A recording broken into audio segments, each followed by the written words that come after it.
black to move in a queen and pawn endgame. The natural instinct is to keep the queens and dance around with checks, but black's king is more central, and the pawn structure is winning if the queens come off the board. Compare the kings. Black's king on d3 is in the center, ready to attack white's pawns. White's king on e6 is far from the action. Compare the pawns. Black's a pawn and b-pawn are passers in waiting. Sacrifice the queen for the queen by checking from d5. The trade forces white's king to take, dragging it away from the queen side. Now black's king runs to grab the b4 pawn, while the king and pawn endgame plays out in black's favor. qxd5+, trading queens with check. The white king has to capture or lose its own queen. There's no way to refuse the trade. kxd5 forced. Now we're in a pure pawn endgame. Both sides have a c-pawn structure issue, but black's king is one tempo faster.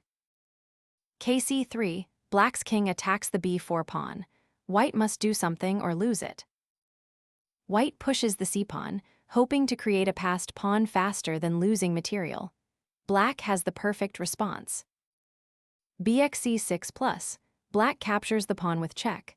The pawn on c6 attacks the white king on d5. White takes the c6 pawn. Not yet, the king moves to c5, attacking the c6 pawn. kb3, black's king sidesteps to defend the pawn and threaten. kxb4. Black gives up the c6 pawn, knowing the pawn race is winning.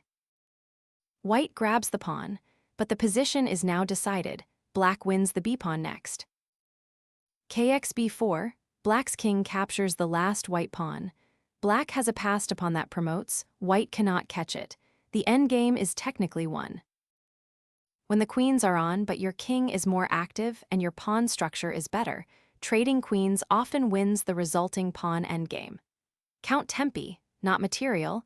The king's position is what decides simple endings.